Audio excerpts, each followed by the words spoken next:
அஸ்ஸலாமு அலைக்கும். Monday mini lock பார்த்துடலாமா? 3 டேஸாக கண்டினியூவாக ஸ்கூல் லீவ் விட்டாச்சு. மண்டே ஸ்கூலுக்கு போகிறதுக்கு அவ்வளோ கஷ்டம். ஸ்கூலுக்கு போக மாட்டேன்னு ஒரே அழுகை. ஸ்கூலில் போய் விட்டுட்டு வந்துட்டேன். வர வழியிலே பார்த்தீங்கன்னா, அம்மா சிக்கன் வாங்கிட்டு வந்துரு அப்படின்னு சொல்லியிருந்தாங்க. ஸோ பஜாருக்கு போக வேண்டிய வேலை இருந்தது எல்லாத்தையும் முடிச்சுட்டு சிக்கனையும் வீட்டுக்கு வாங்கிட்டு வந்துட்டேன். இது என்ன அப்படின்னு பார்த்தீங்கன்னா, இது எங்கள் ஊரில் கிடைக்கக்கூடிய கிண்டின காயம் அப்படின்னு சொல்லுவோம். இது பிள்ளை பெற்றவங்களுக்கு ஏஜ் அட்டன் பண்ணவங்களுக்குலாம் இது கொடுக்கக்கூடிய ஒரு மருந்து பொருள். அவ்வளோ ஒரு ஹெல்த்தியான ஒரு பொருள்.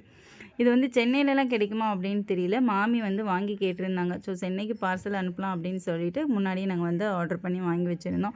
3 டேஸ்க்கு முன்னாடியே கேட்டால் அப்படின்னா தான் கிடைக்கும். கொஞ்சம் முன்னாடியே இன்ஃபார்ம் பண்ணால் தான் கொஞ்சம் ஃப்ரெஷ்ஷாக ரெடி பண்ணி கொடுப்பாங்க. ஸோ உடனேலாம் கேட்டால் கிடைக்காது. இது எங்கள் ஊரில் மட்டும் தான் கிடைக்குமா, இல்லை உங்கள் ஊர்லேயும் இது உண்டா அப்படிங்கிறத மறக்காமல் சொல்லுங்கள். ஈவினிங் ஸ்நாக்ஸு கொஞ்சம் போல் பண்ணி கொடுங்கம்மா அப்படின்னு சொல்லியிருந்தேன். அம்மா பார்த்தீங்கன்னா கோதுமை மாவில் முறுக்கு சுட்டுருந்தாங்க. ரொம்பவே சூப்பராக இருந்துச்சு மாஷாஅல்லாஹ். கோதுமை மாவில் வந்து வராது அப்படின்னு நான் நினச்சேன், நல்லா இருக்காது அப்படின்னு நினச்சேன். ஆனால் உண்மையாகவே சொல்லணுன்னா ரொம்ப ரொம்ப நல்லா இருந்தது. அவ்வளோ கிறிஸ்பியாக இருந்துச்சு சாப்பிட்றதுக்கு. ரெசிபீஸ் வேணும் அப்படின்னா கண்டிப்பாக மறக்காமல் கமெண்ட் பண்ணுங்கள். நான் வந்து இன்ஷா அல்லாஹ் அப்லோட் பண்ணுறேன். இந்த வீடியோ பிடிச்சிருந்தா லைக் பண்ணி நம்ம பேஜை ஃபாலோ பண்ணி வச்சுக்கோங்க.